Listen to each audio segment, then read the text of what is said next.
नमस्कार, वणक्कम, सत श्री अकाल प्रभु। ऑक्शन से पहले और एशियन गेम्स के बीच में ये वीडियो तो आना बनता था।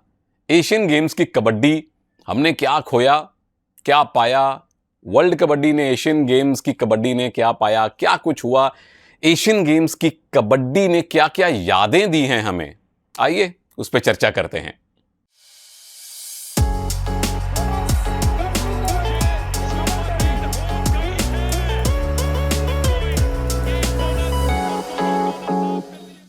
सबसे पहली चर्चा अगर मेन कबड्डी की ना हो तो फिर आपको भी मजा नहीं आएगा, मुझे भी नहीं आएगा। 2018 इकलौता एशियन गेम्स जिसमें हम फाइनल नहीं पहुंचे, जिसमें हमने गोल्ड मेडल नहीं जीता। 22 में आके गोल्ड जीत लिया। 8वां men kabaddi gold Asian Games Bharat के पास है, मेरे, आपके, हम सबके पास है। फाइनल में क्या हुआ हम सब ने देख लिया। उस पर एक मैंने छोटा सा वीडियो अपने बाकी सोशल मीडिया अकाउंट्स में डाला था।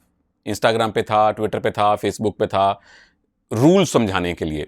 लेकिन एक नया एंगल बाद में जब आप सोचें, मैं सोचूं, मेरे एक मित्र ने भी मुझे बताया कि क्या फाइनल में ईरान की डिमांड 1 ईच की थी, क्योंकि एक बार 1 ईच पॉइंट दिया गया था।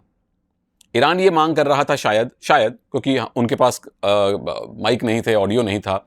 तो ये भी खैर एक दिक्कत है इंटरनेशनल कबड्डी और प्रो कबड्डी के लेवल में। बहुत सारी चीज़ें इंटरनेशनल में बेहतर होनी चाहिए। तो ईरान की शायद मांग ये भी थी कि पवन ने बस्तामी को टच किया है, लेकिन पवन पूरे कोर्ट से बाहर चले गए, लॉबी से बाहर चले गए, हमारा भी एक डिफेंडर बाहर चला गया, 1 ईच दे दीजिए। अंपायर्स की जो कंफ्यूजन थी वो प्रो मैक्स लेवल पे थी, pro max version 20 GB RAM, उस टाइप की कंफ्यूजन थी। लेकिन जब आप कई बार 1 पॉइंट ईरान को दे रहे हैं, कई बार 1 ईच दे रहे हैं, कई बार 3-1 दे रहे हैं, कई बार 4-1 दे रहे हैं, तो आप ही को नहीं पता प्रभु आप करना क्या चाह रहे थे। अब कंट्रोवर्सी हुई, हु इज ट्वीटिंग, हर कोई इस पे अपने ओपिनियन दे रहा था। सबको ओपिनियन देने का हक भी है, उनको भी हक है जिनको कबड्डी का कुछ ज्यादा नहीं पता। लेकिन कबड्डी चर्चा में आई, ऐसे चर्चा में नहीं आनी चाहिए थी, अपने अच्छे प्रदर्शन के लिए चर्चा में आनी चाहिए थी।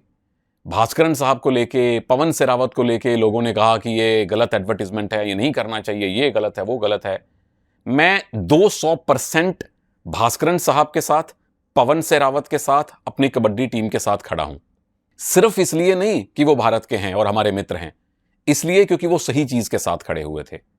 Referees confused to pro max level थे। भास्करन साहब अगर वहां ना अड़ते, पवन सेहरावत अगर वहां ना अड़ते, तो हमें कोई भी ऊटपटांग फैसला मानना पड़ता। चाहे 1 पॉइंट ईरान को मिले, जो ये वाला उन्होंने डिसीजन दिया था, वो हमें मानना पड़ता, या ये मानना पड़ता दोनों गलत फैसले होते। गलत फैसला स्वीकार ना करना एक जुझारू कोच की, एक जुझारू कैप्टन की निशानी है। और हैट्स ऑफ भास्करन साहब, हैट्स ऑफ पवन, हैट्स ऑफ पूरी टीम कि आपने वहां सीन क्रिएट किया, सही बात के लिए किया। जब मैच खत्म हो जाते हैं उसके बाद टीम्स प्रोटेस्ट लॉन्च करवाती हैं कागज में लिख के।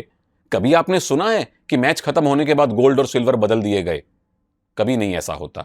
तब होता है जब कोई प्लेयर या कोई टीम डोपिंग में पकड़ी जाए तो सिल्वर वाले को आप प्रमोट करके गोल्ड दे देते हैं। अगर गलत रूल फॉलो करेंगे ऑफिशियल्स, या रूल्स की जानकारी उनको नहीं होगी, या खराब ऑफिशिएटिंग करेंगे, तो पूरा हक है खिलाड़ियों का, पूरा हक है कोच का कि वहीं के वहीं अड़िए, बाद के प्रोटेस्ट में मत पड़िए। और हम वहां अड़े, हमने सच का साथ देने को मजबूर किया, रेफरीज को सही फैसला देने को मजबूर किया, और जो गोल्ड अच्छा खेल के आना चाहिए था वो आया। ये सारा जो काम हुआ, जो कंट्रोवर्सी हुई, 1 घंटा गया, ये अवॉइड हो सकता था, होना चाहिए था। कैसे होना चाहिए था उसकी बात बाद में करूंगा, पर पहले मुबारक है भास्करन साहब को, as a chief coach 2 gold medal. मुबारक पवन सेहरावत, पहली बार इंडियन कैप्टन और गोल्ड मेडल हमें मिला है। दूसरी बात क्या है? दूसरी बात यह भी है कि क्या फाइनल में हमारा डिफेंस उतना अच्छा था? हमार भैया शादीलाल कोई बहुत तगड़े रेडर नहीं है, वो कोई पवन, नवीन, असलम, अर्जुन, सचिन उनके लेवल के रेडर नहीं है, पर हमने उनको पॉइंट दिए। दूसरे हाफ में हमने बेहतर डिफेंस किया। नितिन रावल सब्स्टिट्यूट आए और हमें प्लेजेंट सरप्राइज करते हुए उन्होंने सुपर टैकल किया, वेल डन टू दैट। पर ओवरऑल हमारा डिफेंस उतना अच्छा नहीं खेला फाइनल में जितने बड़े हमारे पास डिफेंडर हैं, यह बेहतर हो सकता था। तीसरी बात, मैंने भास्करन साहब का जिक्र किया, इस बार बिल्कुल अंतिम क्षणों में दोनों टीम्स को उन्हें मैनेज करने को कहा गया। यहां ठीक है, मेन टीम में संजीव बालियान साहब उनके साथ थे, विमेन टीम में तेजस्विनी बाई और कविता हैं, पर दोनों के साथ भास्करन साहब थे। तो वेल डन, मुबारक भास्करन साहब, as a coach 2 gold medal आप ले आए। अंतिम बात मेन कबड्डी में यह है कि ये पूरी तरह से पलटी हुई, पूरी तरह से नई जनरेशन है। पहली बार सारे के सारे खिलाड़ी एशियन गेम्स खेल रहे थे। पहली बार पवन इंडिया की जर्सी पहन के, इंडियन कैप्टन की जर्सी पहन के वहां उतरे थे। असलम इनामदार, आकाश शिंदे ने, नितिन रावल ने तो शायद सोचा भी नहीं होगा कि इंडिया जर्सी पहनने का मौका उनको यहां मिलेगा। मौका मिला, हर एक प्लेयर ने अपना रोल बखूबी निभाया, चाहे थोड़ा नरम चाहे थोड़ा गरम, पर हमारे इन नए सुपरस्टार्स ने, हमारे पीकेएल सुपरस्टार्स ने बताया कि जनरेशन अगर कबड्डी में बदल गई है, लेकिन तेवर नहीं बदला है, गोल्ड मेडल वापस आ गया है। नंबर 2 बात महिला कबड्डी की। 2018 का एशियन गेम्स फाइनल में मैंने कमेंट्री की थी, वहां भी खराब अंपायरिंग हुई थी। 3 इंसिडेंट मैं अभी के अभी आपको, 5 साल पुराने अभी के अभी आपको नरेट कर सकता हूं, जब भारत को कम से कम 7 से 10 पॉइंट मिल सकते थे, मिलने चाहिए थे, नहीं मिले। ईरान ले गया गोल्ड मेडल, आपको मुबारक, पर हमने वापस गोल्ड मेडल लिया। तो पहला मुबारक तेजस्विनी बाई जी को, कविता सेल्वराज जी को, क्योंकि आप पहले as a player Asian game जीत चुकी हैं, अब आप एज अ कोच जीत चुकी हैं। तो तेजस्विनी, कविता और संजीव, ये 3, संजीव बालियान साहब, ये 3 हमारे ऐसे लेजेंड हो गए हैं जो एज अ प्लेयर भी एशियन गेम्स कबड्डी गोल्ड जीते हैं, एज अ कोच भी जीते हैं। तीनों से पार्टी ड्यू है। महिला कबड्डी में और क्या हुआ? पुरुष कबड्डी का जो पूल स्टेज था बेहद ईजी था, मक्खन था। वहां आप किसी भी पीकेएल टीम को भेज दीजिए, वो भी जीत सकती थी, उनकी बी टीम भी जीत सकती थी। महिला कबड्डी में पूल ईजी नहीं था। शुरुआत हमारी 34-34 ड्रॉ से हुई चाइनीज ताइपे के अगेंस्ट, तो हमें अगले दोनों मैच जीतने पड़े, जीतने ही थे, जीतने चाहिए थे, हमने जीते, हम सेमीफाइनल में पहुंचे, पर पूल स्टेज हमारी ईजी नहीं थी। उसके बाद जो सेमीफाइनल आया वो हमें एक साइडेड मिल गया, नेपाल आ गई, इनकी चर्चा में आगे करूंगा। तो अच्छी बात यह हुई कि जो पहला मैच हमने खेला वो कठिन था, जो आखिरी मैच हमने खेला वो कठिन था, दोनों बार एक ही टीम मिल गई, चाइनीज ताइपे, उनकी विस्तार से भी मैं बात करूंगा। लेकिन यहां भी फाइनल में डिफेंस हमारा शेकी था। मैच के आखिरी 3-4 मिनट्स में हम गैर जरूरी टैकल कर रहे थे, हमारे रेडर्स, हमारे defenders self out, lobby out हो रहे थे, नर्वसनेस थी, नर्व्स थी फाइनल की। आसान जीत नहीं थी, बिल्कुल आसान जीत नहीं थी। आखिर में 3-4 सेकंड भी बचे हुए थे, अंपायर्स ने फैसला देने में, वो आपस में बात करने में टाइम लगाया। चाइनीज ताइपे कह रहे थे कि भारत को एक रेड और मिलनी चाहिए, हम सुपर टैकल करके जीत जाएंगे, वो भी एक चीज है, इसकी भी मैं चर्चा बाद में करूंगा, officiating. But bottom line, gold medal हमारी महिला टीम लेकर आई है। रितु नेगी, मुबारक, एज अ कैप्टन आप पहली बार एशियन गेम्स में आई, जिसमें सीनियर प्लेयर कम थी, जूनियर प्लेयर ज्यादा थी। बहुत कठिन मुकाबले में आपने फाइनल जीता है।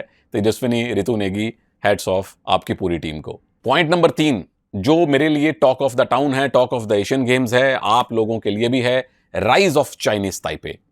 2018 में पहली बार चाइनीज ताइपे का हमने वो रौद्र रूप देखा। पूल स्टेज की मैं कमेंट्री कर रहा था, महिला match Chinese Taipei versus Iran, Chinese Taipei जीत गया। मैंने उनका बेंच पे देखा, वो जब मैच में बेंच दिखाते हैं टीवी पे, मैंने सोचा ये कौन है यार, ये कोच को कहीं देखा है। दिमाग के घोड़े दौड़ाए तो पता चला वो डेविड साई हैं, जयपुर पिंक पैंथर्स के बेंच पे जो लगातार 4 सीजन बैठे रहे, 4 सीजन में 4 रेड भी शायद ना की हो।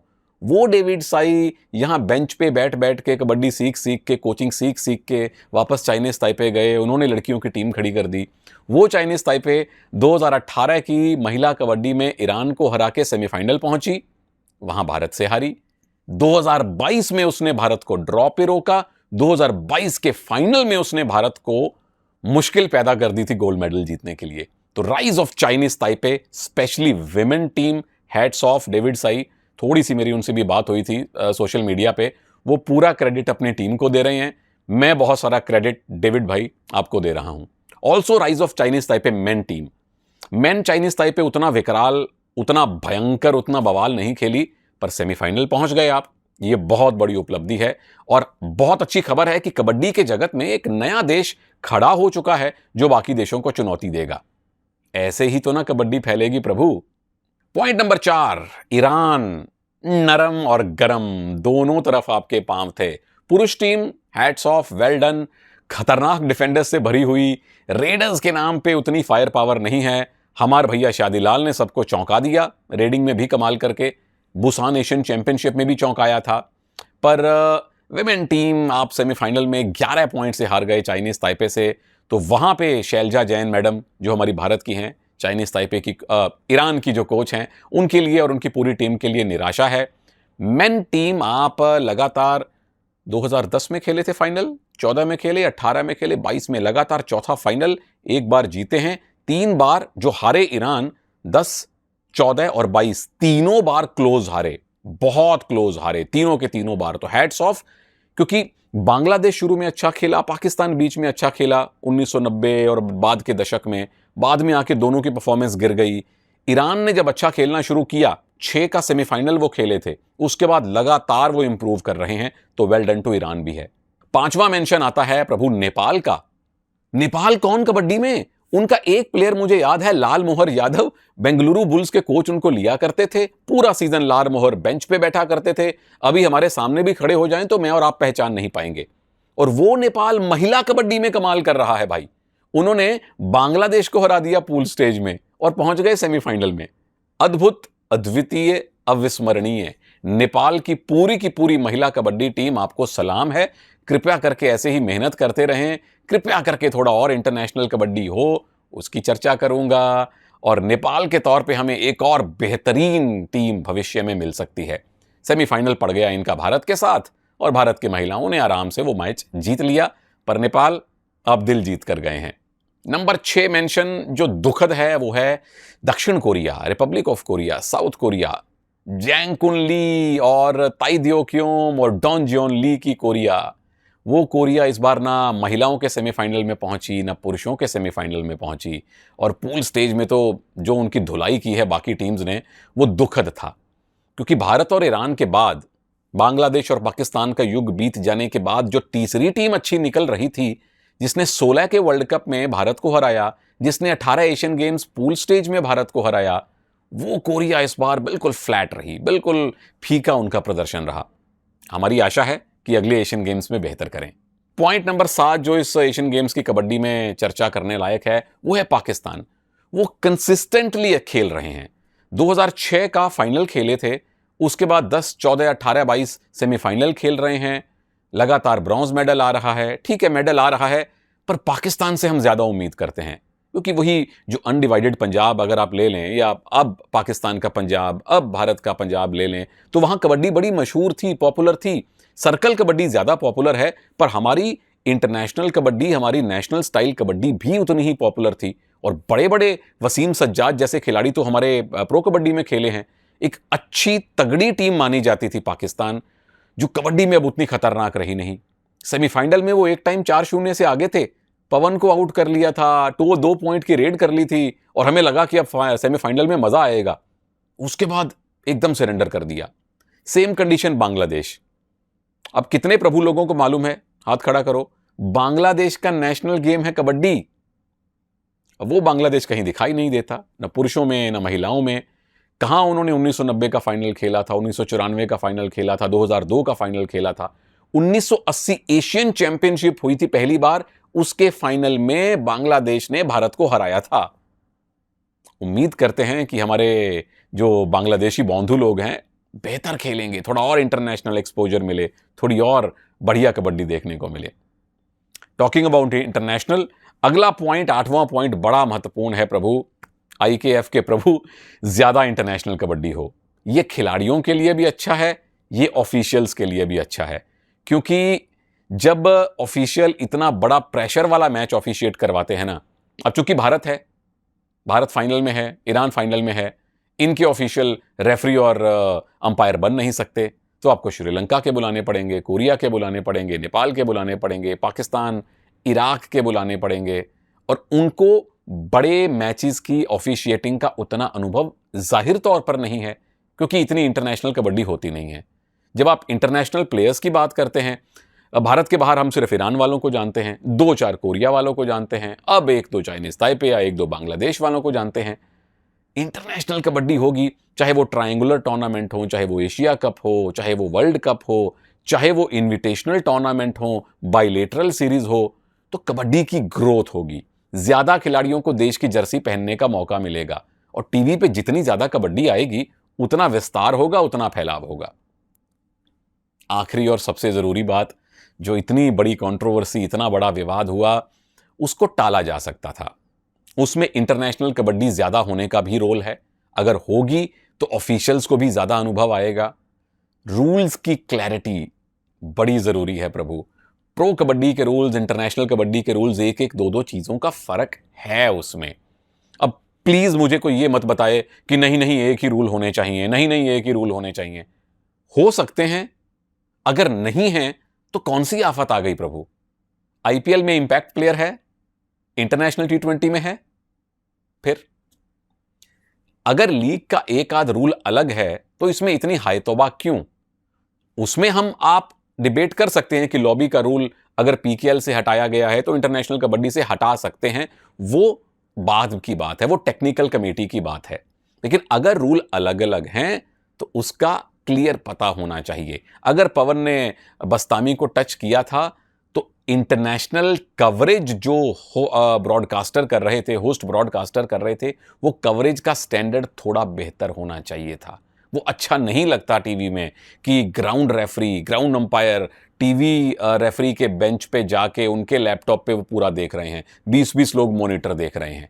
ये अच्छी चीजें नहीं हैं। ब्रॉडकास्ट बेहतर हो सकता था, जिसमें जाहिर है कबड्डी फ्रेटर्निटी का योगदान नहीं है।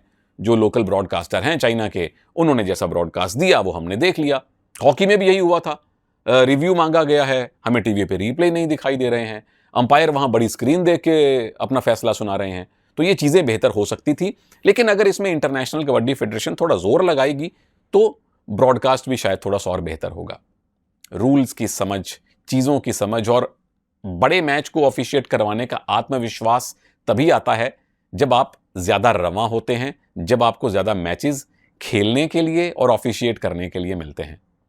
तो वो सारी 1 घंटे की कंट्रोवर्सी, उसने कबड्डी को बहुत सारी खबरें जरूर दे दी, लेकिन हमें खबरें चाहिए वो जो कबड्डी के लिए सकारात्मक हों। कबड्डी के लिए सकारात्मक खबर क्या है? हम 2 गोल्ड मेडल वापस ले आए। चाइनीज ताइपे के तौर पे हमें नई टीम मिल गई, नेपाल के तौर पे एक बेहतरीन टीम मिल गई, ईरान लगातार अच्छा खेल रही है, बांग्लादेश, पाकिस्तान अच्छा खेल सकते हैं, कोरिया अच्छा खेल सकती है। हमारा अच्छा रिलेशन बना हुआ है प्रभु, बना रहेगा। ऑक्शन आ रही है, ऑक्शन में कुछ ना कुछ तो धमाका हम करेंगे। टीम्स भी करेंगी, मैं और आप मिलके भी करेंगे, ये गारंटी है। फिर आएंगे स्वॉस एनालिसिस, फिर आएगी प्रो कबड्डी। जय हिंद।